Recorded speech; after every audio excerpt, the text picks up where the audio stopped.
Sir आज हम पढ़ेंगे न्यूक्लिक एसिड केंद्रक। सर जीव जंतु या मनुष्य का शरीर असंख्य कोशिकाओं से मिलने से बना होता है। सर जी कोशिका शरीर का एक छोटी इकाई होती है। उस कोशिका में से अगर उस कोशिका के अंदर बहुत सा घटक पाए जाते हैं जिसे हम कोशिकांग बोलते हैं। कोशिका के अंदर लाइसोसोम, केंद्रक, जीव द्रव्य, माइटोकॉन्ड्रिया की उपस्थिति होती है। अगर हम जानते हैं कि मनुष्य के शरीर की सबसे छोटी इकाई कोशिका है, उस कोशिका में केंद्रक की उपस्थिति होती है और उस केंद्रक में भी क्रोमोसोम पाया जाता है। क्या पाया जाता है?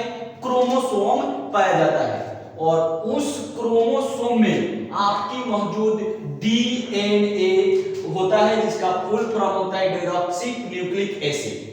सर जी डीएनए में सर जी सबसे पहले पूछा जाएगा कि डीएनए पर सबसे पहले काम किसने किया था? तो डीएनए पर सबसे पहले काम हमारे कार्लसबर्ग के द्वारा किया गया था।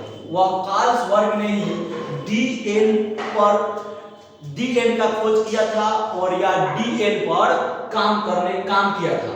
और उसके बाद एक वैज्ञानिक है जिन्होंने डीएनए का देखा और वे ये लच्छा टाइप का जो भी क्रोमोसोम लगा होता था उसी को सर जी हम डीएनए कहते हैं।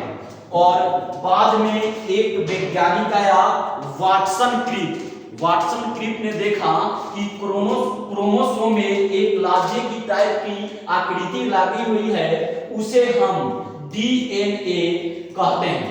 तो सबसे पहले यहाँ पर क्वेश्चन पूछा जाता है कि सारे एग्जामों में कि डीएनए पर सबसे पहले अवलोकन किसने किया? तो वह कार्लसबर्ग के किया गया था। बाद में जब देखा गया तो उस क्रोमोसोम में एक लाजा टाइप की आकृतियां घेरी हुई थी, उस आकृतियां को वाटसन क्रिप ने देखा तो उसका नाम रख दिया डीएनए। तो क्वेश्चन दो टाइप से पूछेगा कि डीएनए का पहला अवलोकन किसने किया? तो वह किया था सर जी कार्लसबर्ग के द्वारा दिया गया था। लेकिन डीएनए को डिजाइन किसने किया?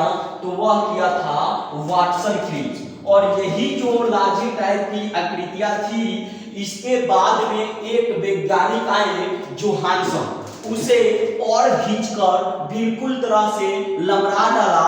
उसे हम लोग बोलते थे जीन। क्या बोले? वह जीन बोले, इसलिए जीन का पिता सर जी कहा जाता है जोहानसन को। इसे कहा जाता है वो जोहानसन को।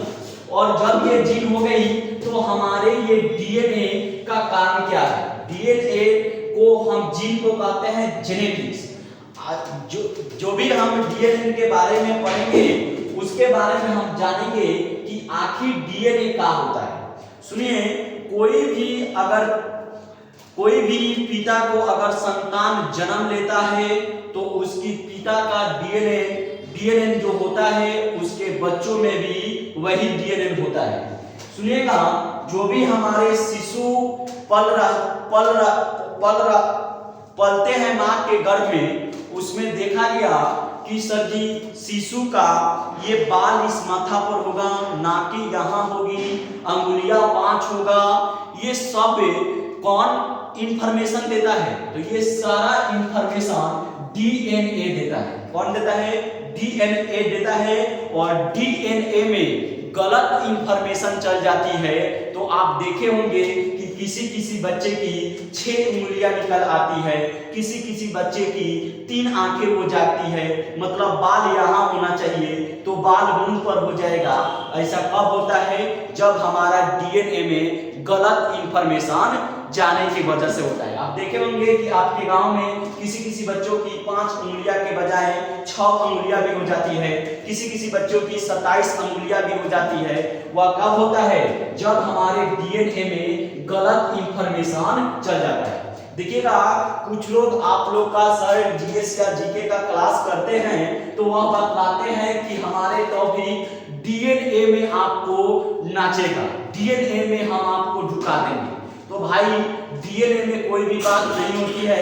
डीएनए में हमारा अगर कोई बात रहता तो हमारे से जो भी संतान उत्पन्न होते हैं वह भी आज पूरे बायोलॉजी में वह पूरा पढ़ने की उनकी बायोलॉजी जरूरत नहीं थी, वो जन्मे से पूरा बायोलॉजी का विद्वान होते। कोई भी बात हमारे दिमाग में फिट होता है बल्कि डीएनए में नहीं होता है। स्टॉप।